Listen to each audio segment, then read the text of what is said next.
Welcome to another episode of Drunk Guys on Chick Flicks, the podcast recorded before a live studio audience. Shut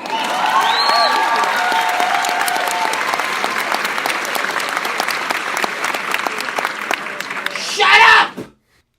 I'm your host, Matt, and with me as always is your co-host, Garrett. Hi, I'm Garrett. He's Garrett. I'm Garrett again. Garrett, what are we watching this evening? This evening we're going to watch Love Potion number 9. Yeah, and why are we watching Love Potion number 9? Well, this is your bet pick. This is a movie that I've wanted to watch because I've seen the last 10 minutes of this movie a dozen times, and I really wanted to actually watch the movie because I've heard that it's good, mostly from my parents because it's older. But specifically, to answer your question, it's because you won the bet. Yeah, I'm going to be real honest right now. I had a real rough week. I know you had a real rough week. You had a rough week, man. We both had rough weeks. You texted me earlier today saying, what's the movie? And I went into full-on panic mode. You actually texted me back, oh, God, you got me mid-panic freaking out about what we're going to watch. Because I think you were already... I was in deep. Like T-minus 5 hours. Right. So something. what I did was I went to the beer store and I wandered the aisles for about 45 minutes looking for anything that would correlate to a movie that I could think of. While sweating like a lot. Well, you know, fat guy. And... So what I came up with was... It's Boulevard. Boulevard Brewing. Boulevard Brewing. All right, I'm looking at it right now. It's Boulevard Brewing Love Child Sour Ale. Number 9. Number 9. So I just figured, like, it says love and it says number 9 and then, like, you know, Love Potion number 9. And you see what he did? I see what he did. You see what he everyone did? sees what I did.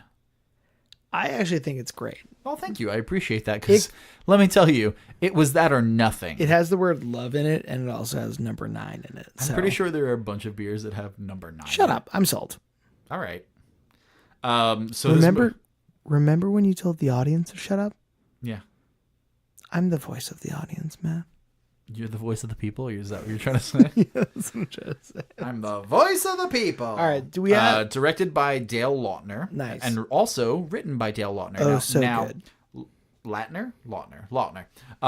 He doesn't really have any directorial credits to speak of. Mm-hmm.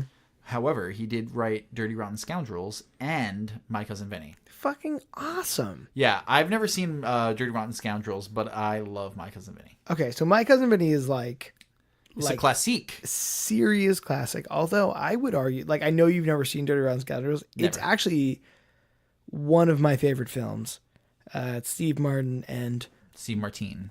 My cocaine.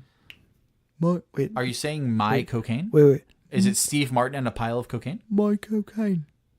Okay. How's that? Was that better? You can do better. Yeah, no, it's actually just Steve Martin and a pile of talking cocaine. Yeah, with a British accent, yes. Okay, good. Interesting. It's hysterical. I can't believe you've never seen that movie. And I really love Steve Martin. And I read his book and all that. And I just, that's one that's eluded me. I read his book too. I feel like it doesn't really mention Dirty Rotten Scoundrels. It doesn't. It kind of skirts around it. It's so ridiculous and it's so good. You got to check that out. Anyway, if these are his credits though, I'm on board already. And again, I've seen the last 10 minutes of this movie conservatively 8 to 10 times. Okay. I know nothing about this movie. I just knew that there was a movie that had the name. Well, I don't know what the premise is beyond there's a potion and Sandra Bullock falls for so-and-so and she's supposed to marry so-and-so and whatever else. Is there any remotely interesting trivia? Well, we haven't even mentioned the cast of this movie yet. So oh shit, I'm sorry. If you could just slow your fucking roll. No, it stars Sandy B, Tate Donovan, Mary Mara, and then kind of a bunch of no names. And I'm sorry, that's really rude. But kind of a bunch of people that I don't really know. Except there's a couple names that popped up that Wait. What? Go ahead, Garrett. Are you suggesting that if you don't know someone... They are no names? They are a quote-unquote no name? Yeah, mostly. Rude. I understand. I called myself rude as I said it. No. No, there's just like there's a certain self importance that I think that you're imputing onto yourself here. And what does imputing mean? I'm just kidding. Wait, so you're kidding about kidding? I'm kidding. I'm really kidding. Anyway, there was a couple other names on the cast list that kind of jumped out at me just for whatever reason. Dylan Baker, Blake Clark, and Jennifer Hale are three names that I've known. Like Blake Clark is in all the Happy Madison movies. And he's Sean Hunter's dad in Boy Meets World. Yeah, he is Sean Hunter's dad. He's also the Iscarioto guy from Waterboy. Right. He's in a bunch of Happy Madison stuff, right? Yeah. And Jennifer Hale's a pretty prolific voice actress. But as to your earlier question, no, there's really no notable trivia in this. There was 5 total pieces of trivia on IMDb, and I pared it down to 3 because that was the only thing I could think of to be interesting. I feel like I glanced at it. It's not even. Yeah. The movie is called Love Potion Number 9, but throughout the majority of the movie, they only actually use Love Potion Number 8. Okay. All right. So that's point number 1. Point number 2 is that Diane, the main character, Sandra Bullock's character, her apartment number is number 1. And Paul, who is Tate Donovan's character, his apartment number is number 8. And Garrett, what's 8 plus 1? I thought we weren't going to single each other out. I just feel like this was really, I really teed this one up for you. You could have just knocked it home and you're just really making me look like a fucking idiot. I feel like math stuff was a thing that we said we wouldn't do. What is 8 plus 1? Well, it's, it's 9. It's Love Potion number 9. Fuck. So there's that. Yeah, dude, of course. I was going to say that I was going to say 9. 9. 1 less than 10 and 1 more than 8. And it's 9. So shut you shut up. You're the one that shuts up. Shut up! And the other thing, the last point was that apparently it grossed $754,935. Which is about the aggregate of Matt and I's student loan debt. Sure. So in 1992, this movie could have set us free. And now forever. And now nothing can. Nothing ever will. Yeah. That's a remarkably small amount of number. I don't think we were able to find like the budget anywhere online, but like less than $1 million gross. Yeah, I'll try and find it while we watch the movie or something. But like, that's a lot. Anyway, all right. So we got the beer, we got the trivia, we got the cast, we got the director, the writer, we got the bet. The bet is we don't have the bet. We have not bet yet. All right. So again, I don't remember anything past like anything from the beginning of this movie. I don't remember what the basis of the movie is whatsoever. I vaguely remember them being scientists, maybe, but I was going to say for this bet, very similar to the What Women Want bet. What Women Want, we bet whether or not the his powers to read women's minds, right, was like practical or magical, right? Okay. So I think that's what I'd like this bet to be as well. Whether or not it was like science / practical, or if it was like some magic voodoo doll or some shit, or they make a wish or whatever else. Okay. And I wanted to give you the first guess, even though you won the last. I was going to say I won the last bet. You won the last bet, and you also won the holiday bet, which we decided was a separate track. I'm killing it. I know, I'm really upset, but because I've seen like a little bit of this movie, I decided that like you would bet first, as long as you're cool with that. And this was but kind of a pick of yours anyway. Yeah, even though you technically picked this week, like I have been mentioning this movie a bunch and I wanted to watch it. So, all right, you bet first. Practical / scientific versus magical. I'm going to say practical. There's no deliberation. I do recall you saying something about them being scientists. I remember them. I feel like this is going to be some kind of a synthesized something that they stumble upon. Okay, so practical. I'm left with magical. Right, but like listen, because I hate these 50-50 bets. I have to tell you though, and this is no bullshit. If you had said magical, sure, I would have rock paper scissored you for it because I was gonna guess magical anyway. So we're okay in that respect. So you're guessing practical, I'm guessing magical. I would say Practical Magic. Ooh, Sandra Bullock reference. Wait, was she in Practical Magic? Yeah, of course. Man, I fucking nailed that. Yeah, I didn't you even did. know I nailed it. Did you just like blurt it out thinking? I knew it was a chick flick. I just didn't know she was in it. Yeah, well, I mean, I would love to watch that. I think she's charming and wonderful. It's gonna be. You great. really do. You love her. I do. I mean, while you were sleeping. Ooh, God, my Number one on your number list. one, right? Yeah. Anyway, We'll get to it. We'll get to it. So we are going to watch Love Potion number 9 from 1992 while drinking. Did we mention that it was from 1992? I don't think we did. There it is. Here we are. There it is. Hey, it's from 1992. Hey, and while drinking Boulevard Brewing Love Child Sour number 9. If you're gonna watch the movie, pause us here. Otherwise, we're sorry for whatever happens next. And we will see you on the other side. Bye.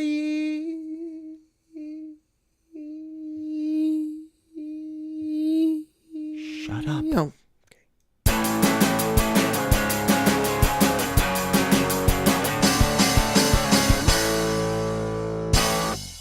And we're back. Oh, that was really good. Okay. I want to preface this. I really liked it. I really liked this movie. I knew I was going to fucking like this movie. I really feel like it wasn't a good movie, but I really liked it. I don't think it's a bad movie by any means, but it's super likable. Fucking, like, I loved, and again, once we caught up to the end where I was like, oh, I've seen this much, I was like, this is what I wanted. Like, it was so good. God, it was so, I liked it a lot. So broad strokes, fucking loved it. I honestly, I loved it. I'd go as far as to say I loved it. I wouldn't say I loved it, but I definitely had fun with it. Like, I was watching, I was like, this is ridiculous. I feel like you were really skeptical going in, and like 10 minutes in, 15 minutes in, 20 minutes in, half an hour, I kept being like, hey, you kind of like this, huh? And he's like, I mean, yeah. I guess. But I fucking guess. It's whatever. I mean, I guess it's whatever. But I really liked it. Yeah, like I said, it was fine. It was fine. It was good. I enjoyed myself. Do you want to hit the beer real quick? Yeah. So let's hit the beer real quick. Because Boulevard Brewing Love Child Sour Ale number 9. I loved it. I loved it too. I thought it was everything I wanted it to be. It had a great flavor to it. It was a great sour.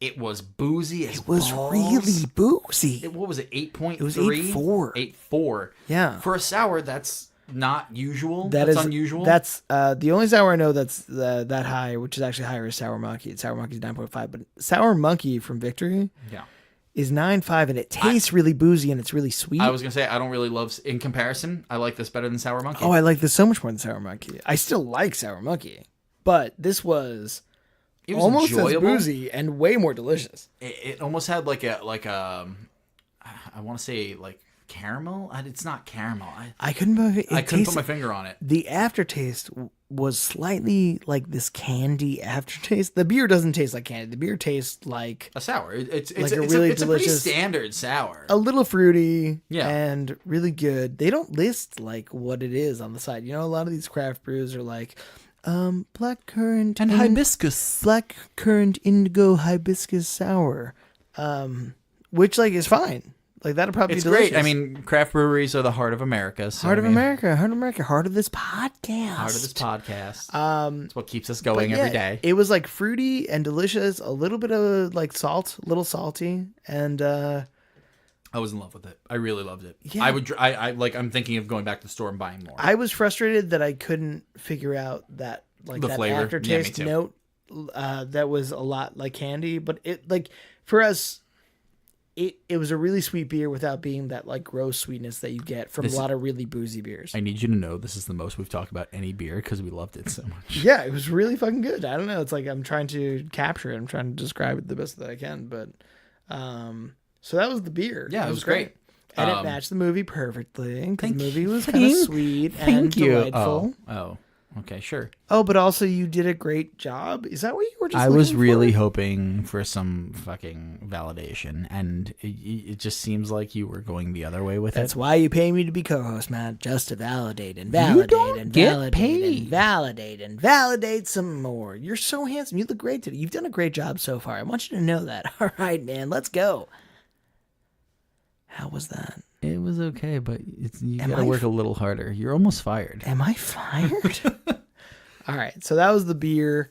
Do you want to do 3 sentences? Do you want to? Yeah, let's do 3 sentences. That sounds you great. go first. All right, so yeah, I feel like you go first a lot. I go first quite often, and generally I fall flat on my face every time. Okay, 2 stereotypically dorky scientist type are unsuccessful at love.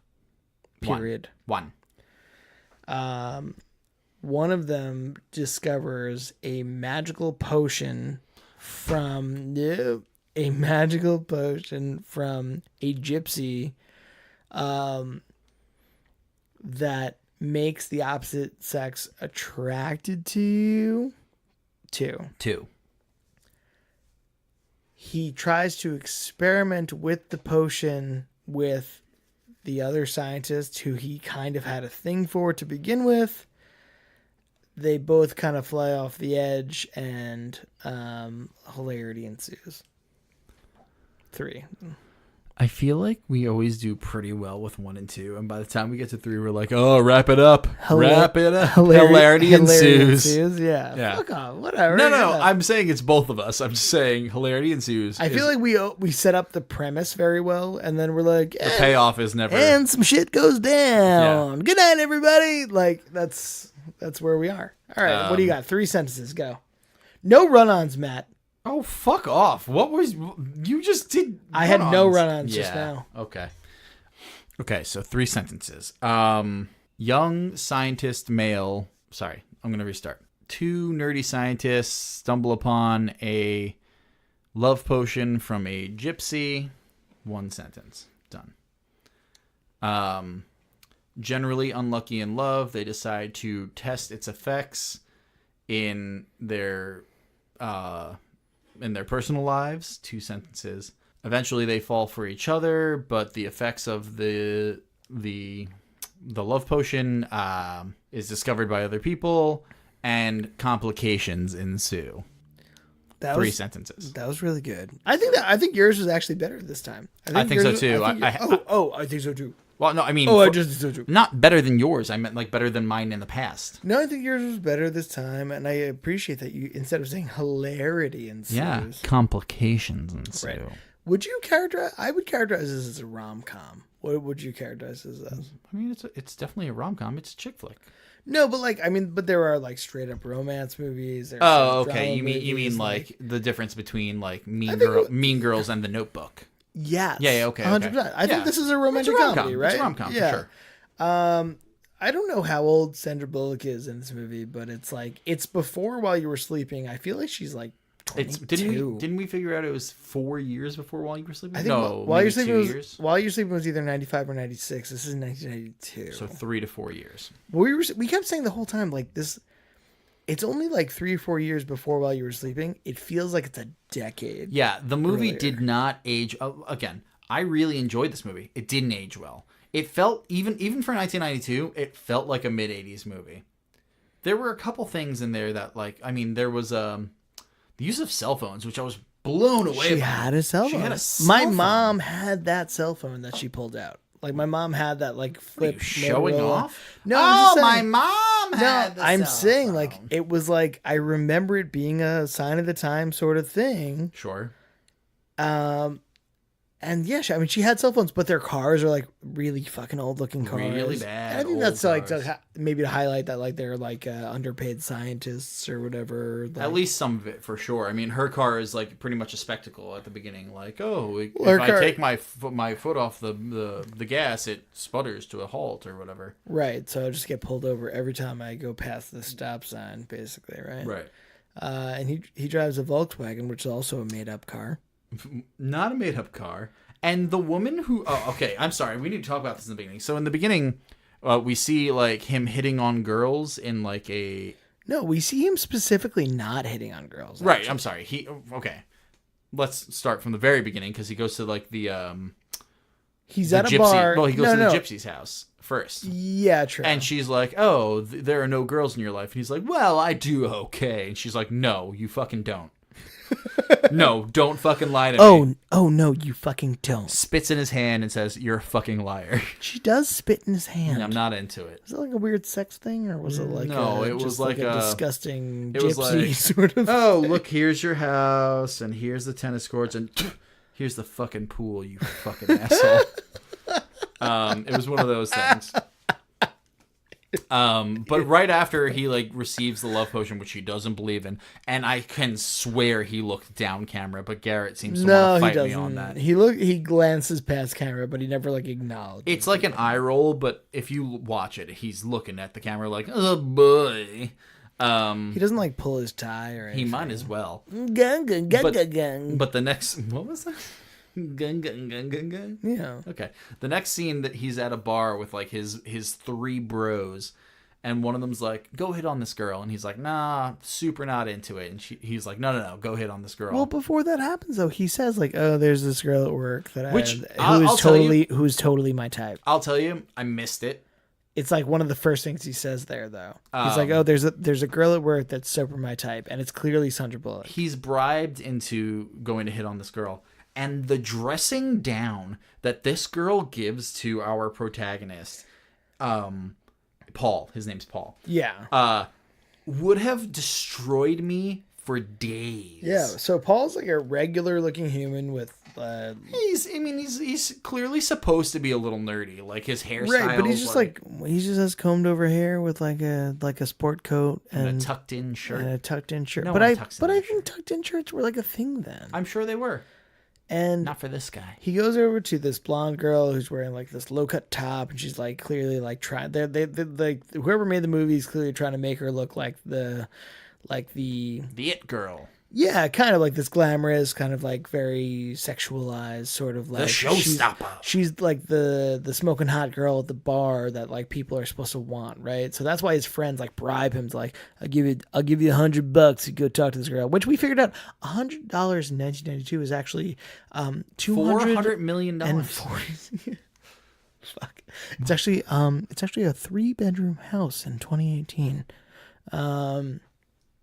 So. He goes over, you were saying, like, so he goes over, he's bribed to talking to this girl, and he gets shut down so hard by her. First of all, he barely says anything to her. He's like, "Hey, hi, can I get you a drink?" And she's like, "What the fuck would make you think you could talk to me, you piece of shit?" She really does. You might think Matt's exaggerating. She legit opens up with, "Let me ask you a question. Do you see me? And do you see you? Why are you not dead?" Yeah, basically. Like, why did you not kill yourself before coming to talk to me? Yeah, and I felt genuinely bad for Paul in that moment. No, I would have fucking gone home and cried, or like gone home and fucking like I don't know, written a manifesto of some kind. We're both very sensitive boys. Yeah. No, but it was also one of those moments that I was just like, oh, this is gonna come back around at some point. Like you just know it's going to. Sure. But this woman, she totally shuts him down, and that's actually kind of the end of that scene. And then it cuts to Sandra Bullock, who had been out with her friends, who Can at we the just beginning call her of this Sandy movie, B? No, or just Sandy. I won't. It just feels weird to call her Sandra because we know her so well at this point. I mean, the Net and Speed and the Net and the Blind Side and the Net also, and the movie that we watched together. Just now? The other one. We watched another movie? While you were sleeping. Oh. You idiot. That's your number one pick. So when we first meet Sandra Bullock in the Sandy movie, B. she has hilariously thick eyebrows. Hey, and nothing like wrong some with buck thick teeth, eyebrows. and she wears I've gone through this. very consistent. Yeah, Matt has declared his love for thick eyebrows. I think it was in episode 1. Like literally never. Oh, and I like some thick eyebrows. I like thick eyebrows. I'm pretty sure it was like, it was Kit in Pretty Woman. Yeah, it was. That's who it was. It was episode 1. So, but Sandra Bullock, she's meant to look, as conservative and kind of frumpy as possible from the beginning of this movie. Frumpy. She's made to look frumpy. But it's a classic ugly duckling she's also situation. wearing fake teeth that are like very buck teeth with a big space. The fake teeth were something. And I don't even care about the buck teeth. It's just the space they give her. Like, she's just a caterpillar at the beginning of this movie. Waiting to get into her chrysalis. And then, like, go through some sort of metamorphosis. And come out of just a beautiful moth. Beautiful. Butterfly. I thought you were... Butterfly. You meant... I meant butterfly. Why'd you go moth? Moths are beautiful too, man. Moths need love. Like, in God's eyes, moths are beautiful. In everyone's eyes. Okay, we're going to have a conversation. Like now or after? No, like later. Okay. Like later. We're going to talk. Okay. So, beautiful butterfly. So basically, like, the premise of the movie is that they both start out, they're both, like, unsuccessful at love, and they're both super, super nerdy, and, like, can't seem to work it out. And they keep doing these parallels between the two of them. And his is... He, you know, like we just said, he goes up to this woman at the bar who he's basically bribed to go talk to. She shuts him down. He goes home. His friends then call him. They're like, hey, go answer your door. And there's a prostitute who turns out to be a very main character. Hey, good friends. But there's, yeah, right? Oh, his really best good buds. Friends who know him really well. Let me make this up to you. We got you a hooker. It's fine. And he answers the door and shit, and she's at the door, and she's immediately kind of terrible to him. But the parallel that they draw then I don't know if she's immediately terrible to she's him. Like, can I use the bathroom? And she's going through his meds, trying to steal meds and what shit. What do you think hookers do? Well, that's not she's not being good to him, stealing shit from him. In the first moment, they're kind of sitting quietly on the couch together, and she's like trying to get a read on him, I think. And then And then she realizes that he's got all this like serious stereo equipment, and then she's like, "All right, let me hit the bathroom." Yeah, and then she steals a bunch of meds and shit that she because... thinks she can get high from or whatever. I mean, maybe she can get. This is the opposite of Pretty Woman, Matt. Stop. So, but the point I'm trying to make is that like they keep drawing these parallels, right? So they both go home to their apartments, Sandra Bullock and this guy before the hooker comes over to his house, Paul. And they both have like a poster of Einstein. They both have no messages on their answering machine. They both listen to the exact same classical music. They both listen to classical music or whatever. The difference there is his friends call him a prostitute, and it's like a weird thing. Yeah. And she goes to bed, and in the middle of the night, she gets a call that is basically the 1992 equivalent of a "you up" text. Just a text of a question mark or an eggplant emoji and a question mark. Yeah. And she like wakes up, and then this guy comes over, and he's like, "Oh, hey, new couch." She's like, "No, it's been there for like a year." And then he's like, "Cool, wanna fuck? Cool, let's just get down." Yeah.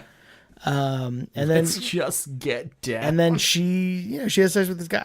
I don't think it's clear. Is that what the kids are saying? He doesn't. Paul doesn't sleep with the prostitute. I don't think. It doesn't allude to that.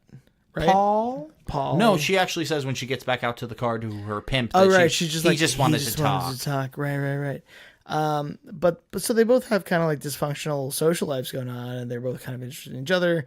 Whatever. So then I don't think that that's set up well enough. And I'm going to say that right now. It's fine. I actually liked how quick a lot of everything was in this movie. I'm fine with it. I'm just saying that, like, I will say I didn't notice the one offline at the beginning where he's like, "Oh, there's this girl at work," which is fine. That's my.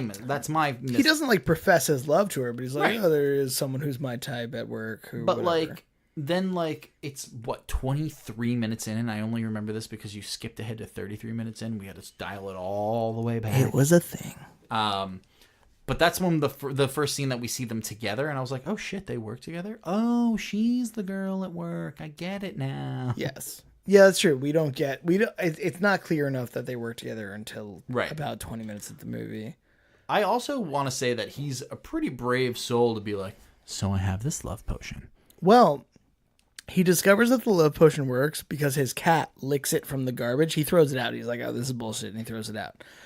His cat licks it from the garbage. And it never confirms whether or not his cat's a male or a female, but every cat of the opposite gender in the neighborhood, once this cat licks it in the garbage and meows once, is inside of his apartment. Like, there are hundreds of cats in his apartment climbing through the slightly ajar window. Once this cat licks it in the garbage. But, like, that's what happens. It's in the garbage, and the cat's like, meow. And that's it. Fucking like all bets are off. And then he wakes up to all these cats in his living room. It's a cat orgy. It's an orgy of cats. And his cat is like hiding, backed up, ass into a corner, like do not come fucking near me. And it's really pretty funny. Yeah, you know what I want to touch upon real quick? What? So he goes to the potion itself, right? Love potion number 8, which again is the potion that they use for the majority of the movie. He goes to this gypsy in the beginning of the movie, and she gives it to him, and she says, okay, so you like mix a little bit of this with water. Yeah, dilute it. And that's pretty big. And drink it, and then once you speak, women will find you incredibly interesting and want to be with you. Or it's anyone of the opposite sex will want to be interested in you, and right. Anybody of the same sex will be she doesn't tell him that. She does say that. No, they discover that later on. No, she tells him that. I'm 100% telling you. Do you want to bet again, and we'll pause it now? Do you want to pause this fucking? I will turn this podcast around. And we're pausing it. We'll be right back. Well, now I just feel like a fucking idiot. And we're back from the bet. Ooh, God, from the second bet. Sorry, second bet. Oh, wow. So what? You know what? We'll address this later. Okay, it's fine. So, I won. Matt said that the gypsy in the beginning told him that women would get aggressive. Tricky gypsy. Towards other women. Same-sex women. Same-sex people would get aggressive towards... So that like men would get aggressive towards him if he took the potion. Correct. Like women would love him and men would hate him. But the gypsy did not say that. No. So, any the fuck way. Sorry everyone. Sorry everyone. Sorry. Oh, sorry. Sorry. So I don't even know what the fuck I was saying now because I got so distracted by the bet. But like, basically, they discover pretty quickly that like it's a functional thing. It's a functional thing. And they discover that it's because like it somehow links to your vocal cords, right? So it's once you could take it, and if you never speak, it won't affect the opposite sex. But if you take it the second you speak and someone else hears it of the opposite sex, they'll be like, oh damn. Oh shit. I want that shit though. Oh my. So that's like a thing throughout the whole movie. I just wanted to explain that because if the multiple times throughout, like if you hold your ears and scream real loud and shit, like, and you don't hear the opposite sex talk once they've taken the potion, you're not susceptible to the potion. And I felt like that was an important thing to bring out because that's like a way that they protect themselves from each other a bunch. They either don't speak or they cover their ears and yell and shit. And that's actually one of the more endearing moments of the movie to me. And we'll get to it, but it's when they're kind of off doing let me do anyway. So they test the potion on the monkeys because they're not monkeys, the apes. I'm sorry, they're great apes. Everyone. They test it on the female monkey, and then the male monkey bursts through a fucking wall, punches a hole through a wall, and humps himself into submission. He humps the cage that the female monkey is until he passes out like real happy. Well, because they didn't dilute it for her. They just gave her the undiluted stuff. Oh. Did you not get that? So if that monkey had died, like, well, no remorse? The monkey passes out, and me and Garrett immediately are just like, did he fucking die? He's dead. They kill that monkey? He's dead. He died of erection. But basically, it like does a weird little montage where they're like, and then we continue to test it on the monkeys for a little while. And then they're like, oh, well, we should test it on humans. And of course, the ugly ducklings were like, we'll do it. You're right. So they test it on themselves, and they do remarkably well. Listen, I'm not saying in the same situation I would subject myself to human testing.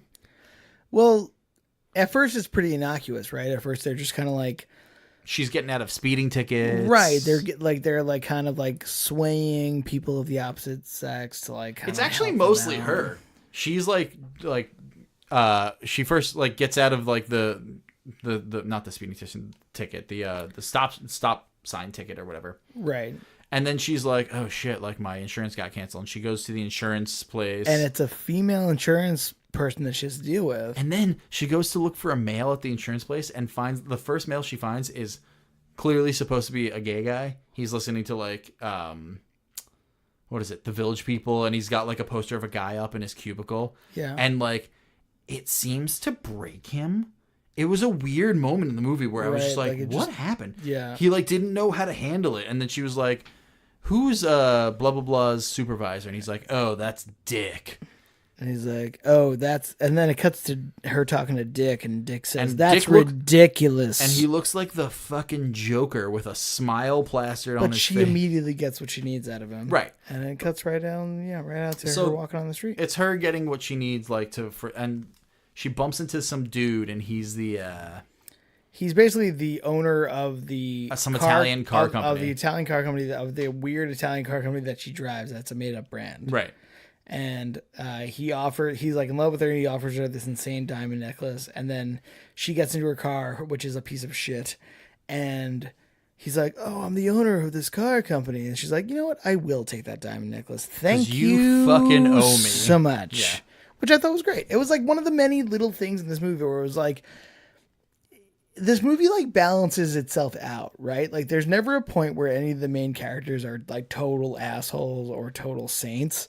And I thought that was like one of the many moments like of that, where it's like, that's kind she of was like, oh, I'm not going to take that diamond necklace. And he's like, oh, like I my company owns this, like built this shitty car that you drive that is a monstrosity. And she's like, you owe me this. Thanks. I've gotten so many fucking stop sign tickets because I can't brake. Thanks. Well, that's actually kind of what I was getting to, where you were like, oh, none of our main characters are saints. Is like Sandra Bullock tries to just like fix things in her life that like people keep like driving her down for, and Paul just wants to fuck everything. Paul gets like he does all the sex, right? Well, first Paul and does foremost, so much of the sex. He happens to run into the same chick who dressed him down earlier. So the blonde woman who was like in high fashion before, who like kind of like gave him shit, and he's like, "Watch this." And he goes, and she like he's got the potion, and she is like really into him, like weirdly, and she like almost has sex with him like at the bar, like on the bar stool. This is actually a weird little problem that I had with the potion, is that its effects were really aggressive. No, it was variable. Like the Italian guy was like, "Hey, I just think you're great. Can I take you out?" And the blonde chick was like, I'm going to fuck you in this bar. Yeah. That's what I didn't love. There was no real standard there. And I don't know if that's supposed to speak to the person that is affected by it. But regardless, he goes, sees this girl, it affects her, and then he blows her off. Which, I mean, good for you, right? Like, he's getting back at her. Yeah, he's a man of pride. He's got some principles. And then he goes to a sorority house and like fucks every girl. It's like the next day, right? Because that's at night, and then the next day it seems he goes to a sorority house, pulls up, grabs literally a fistful of condoms, which were like not a notable brand. Oh, I mean, it was 1992. Do you really know they notable were brands? Not a notable brand. Right, fine. And then he just goes into a sorority house, and it shows the outside of the sorority house, and it shows and the lights in different bedrooms keep coming on and off. The one bedroom kept illuminating. I was trying to figure out what that was. He kept going back to that bedroom for whatever reason. We can't speculate, Matt. That's pure speculation. You're right, it's pure speculation. But like that is weird. We also like, how old are he and Sandra Bullock supposed to be in this movie? I think Sandra Bullock is actually like only like 23 in this movie. I would imagine they're supposed to be mid to late 20s. Interesting. Right. I mean, they're doctors, right? Yeah, but it's still it like now. This is one of several things in this movie that like now, if this movie was even going to try to get made, they'd be like, he goes to a sorority house. No, absolutely not. Right. But totally ridiculous. Ultimately, also, while he's doing this, and again, they keep paralleling each other. She's dating the Prince of... She is dating the Prince of England. England? It's the Prince of England. I think that was Dylan Baker. I think that's... Sure, but she's dating the Prince of England, which in 1992 I think was still Harry and William. Sure, I guess. But it really boils down to they kind of fuck around, both of them, until... they date each other, or like they have a conversation where he's just like, she was like, well, I like haven't had a date in a couple of years. And he was like, well, I take that to offense because, we went on a date. And she was like, what the fuck are you talking about? Right.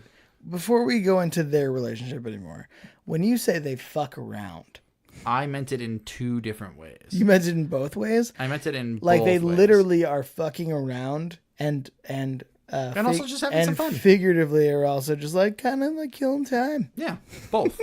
Both things. I knew exactly what I meant. I'm just clarifying for myself, for the audience, for myself. The audience knew. But yeah, so she says she hasn't been on a date in 4 years, and he says, well, you and I went on that date, and she's like, that was a date, and it turns out they went on a lunch date, which is a total friend zone date. Everyone knows that's a total over the top friend zone date. Way to go, Paul. And she didn't even realize that he was romantically interested, and then they start dating and they fall in love.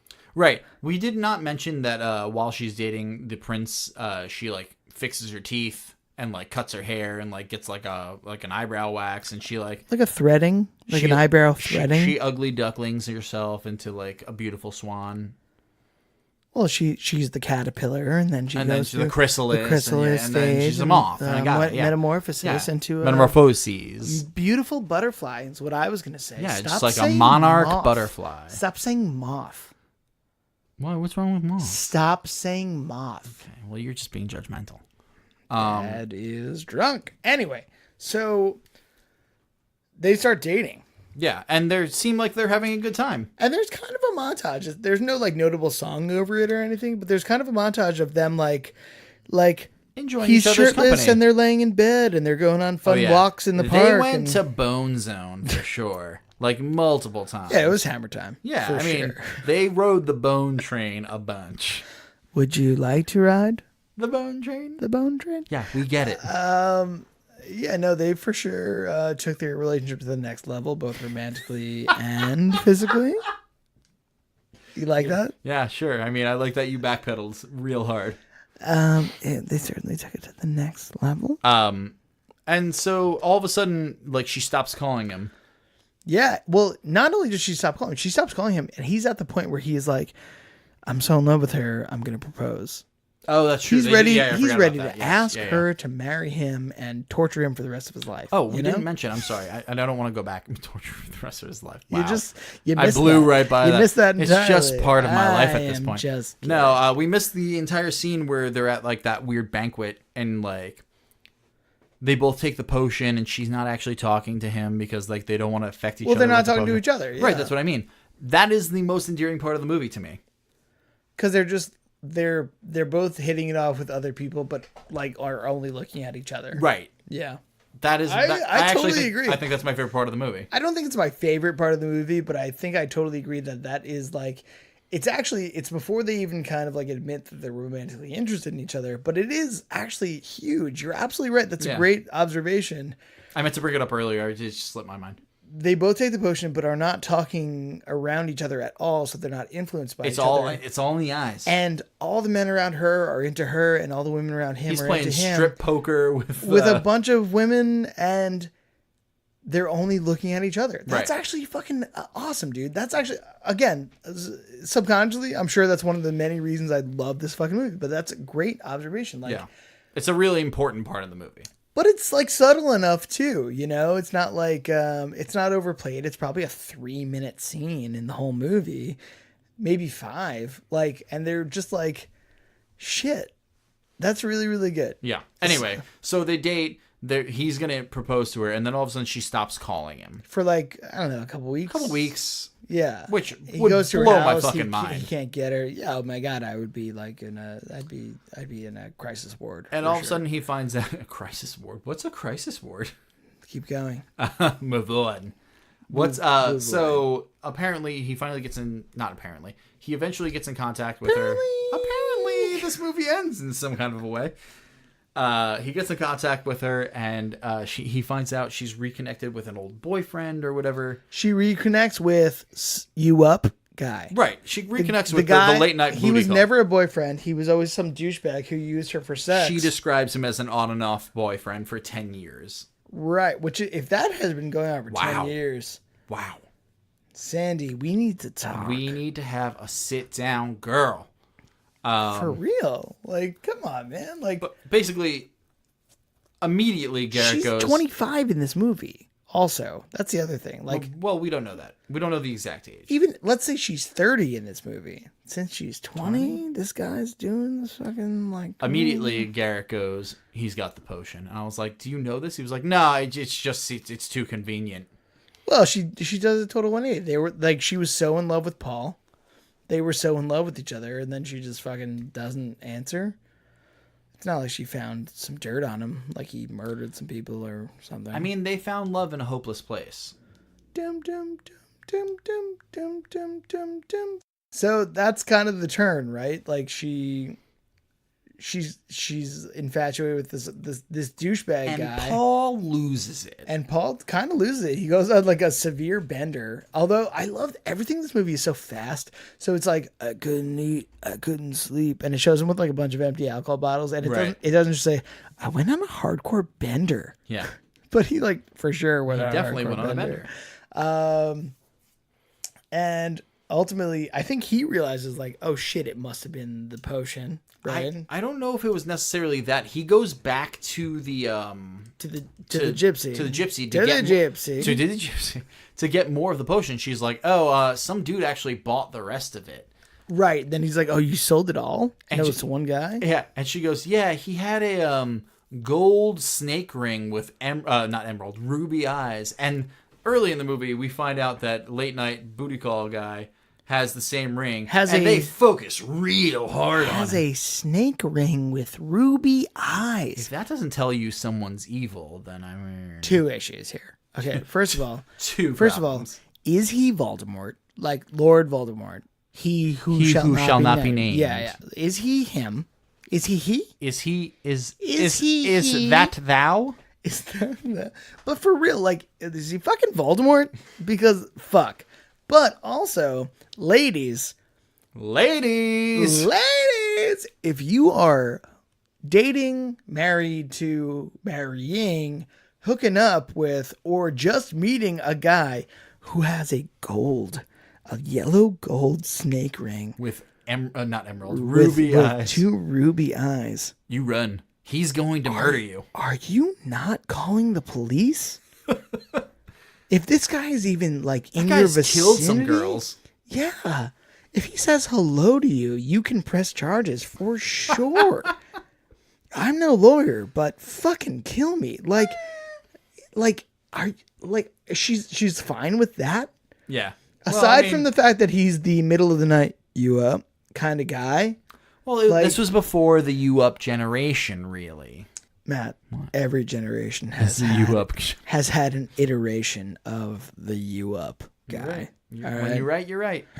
In the 40s, he threw a pebble at your windshield, at your window, and tried to wake you. Fuck it. Anyway, so Paul realizes it's the potion, and he devises this plan where he gets his friends in on it to and they don't jump her or whatever.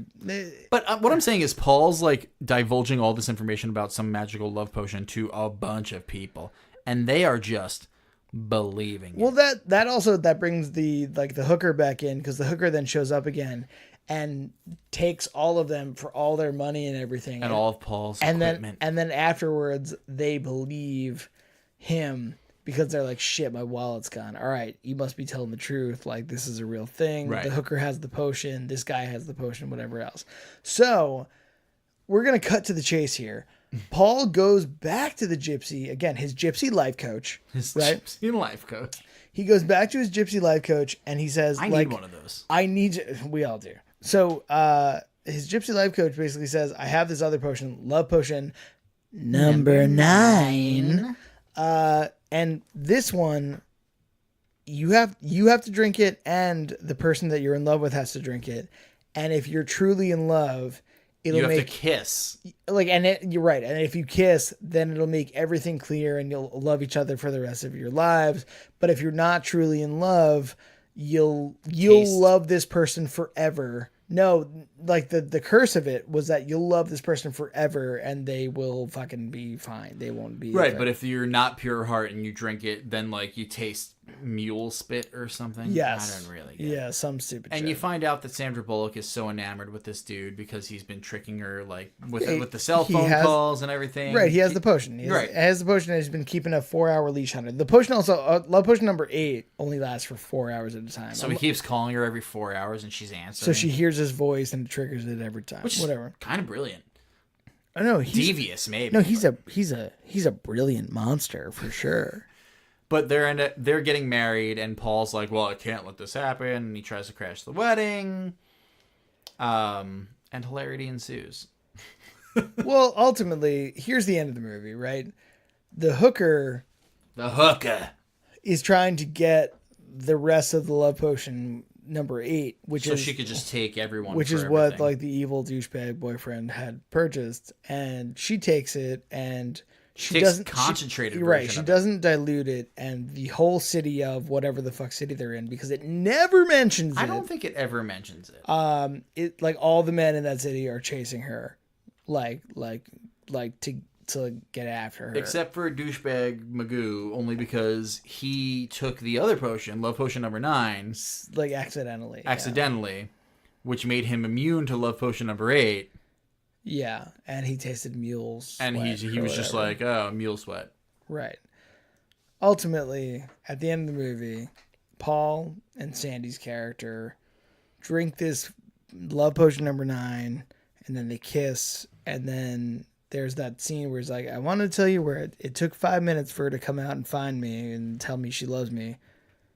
And then he's all distraught, and he says, But it took 6. And actually, that's one of the scenes I remember from this movie and thinking, like, I really like that a lot. I actually like that scene a lot. That's great.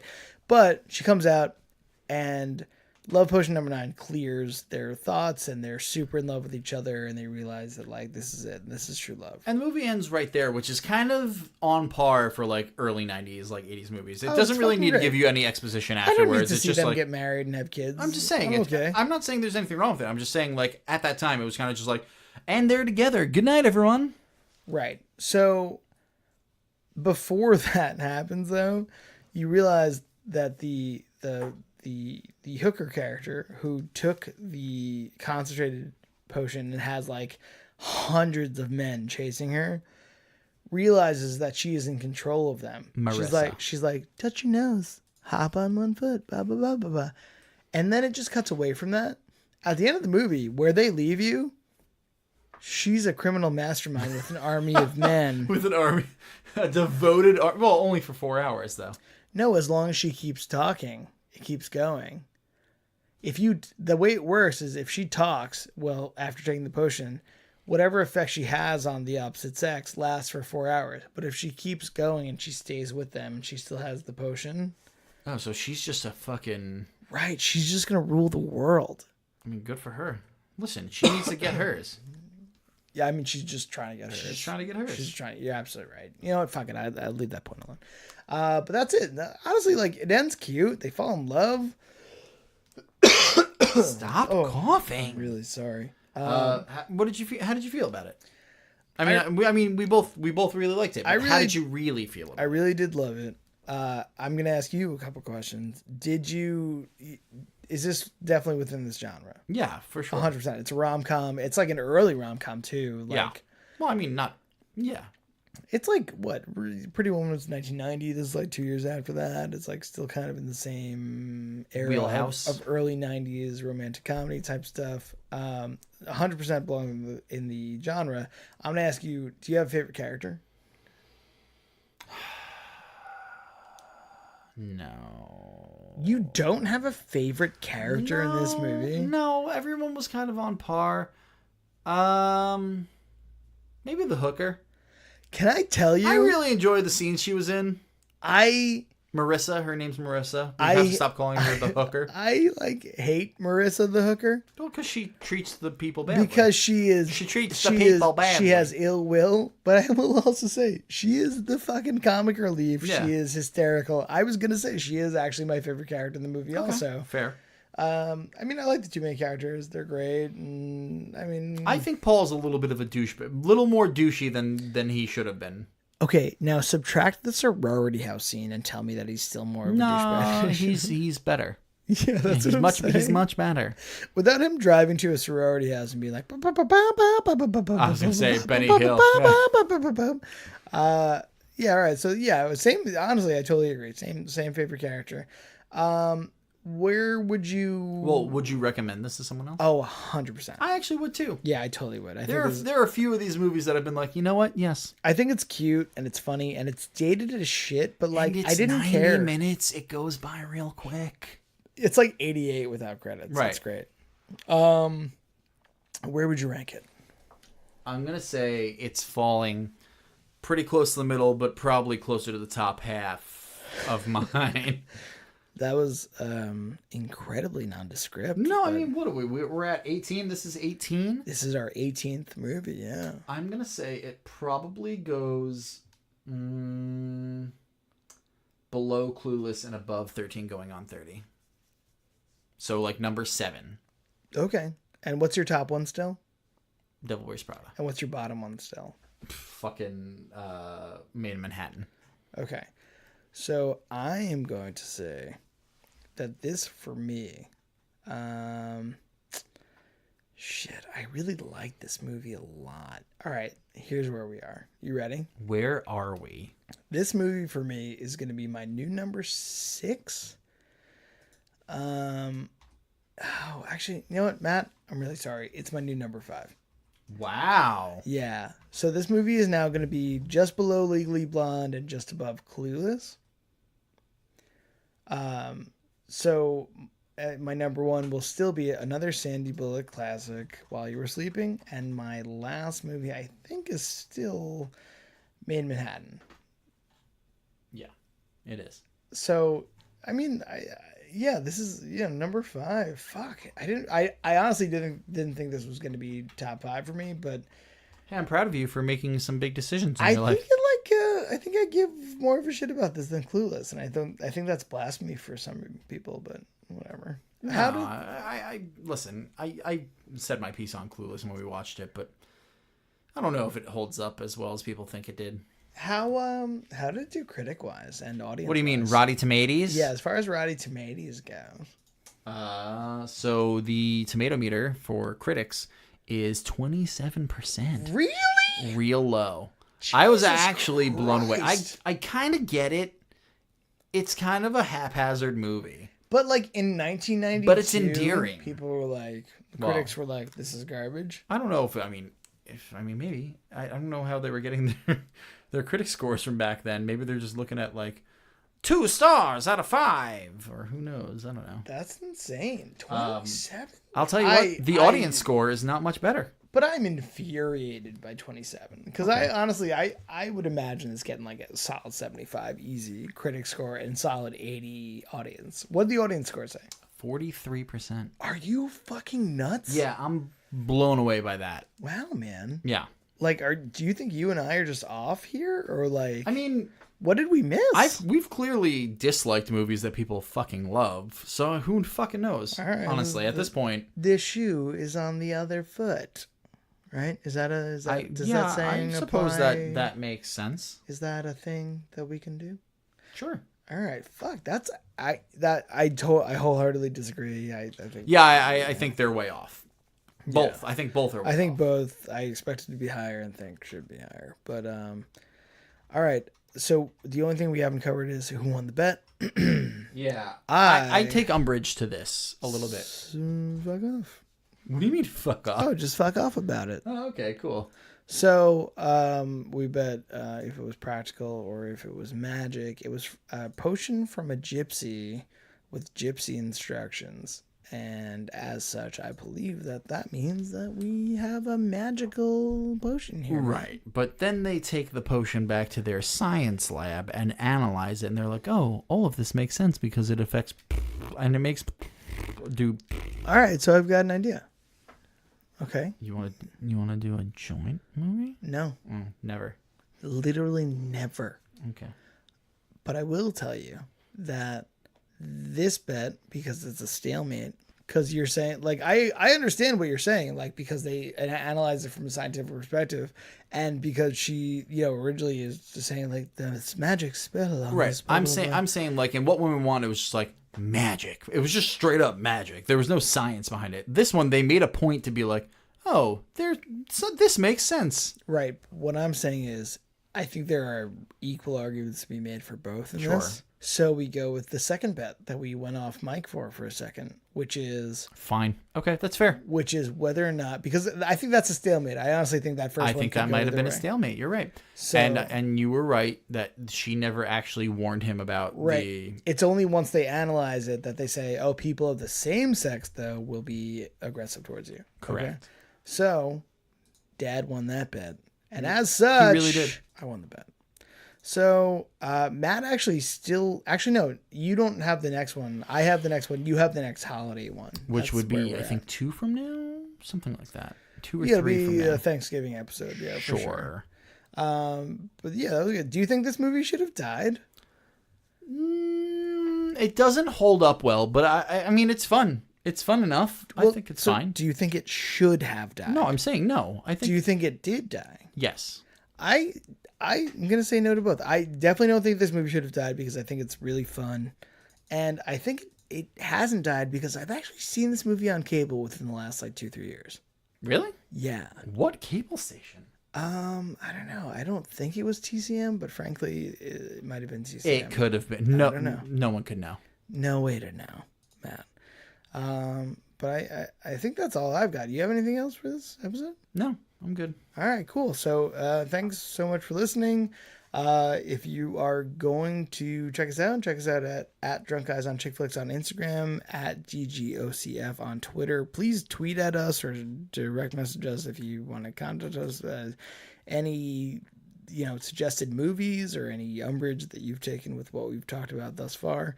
But what is it? At DrunkGuysonChickFlicks at gmail.com. And there's a Facebook, but fuck Facebook, and that's all I've got. Matt, you got anything else?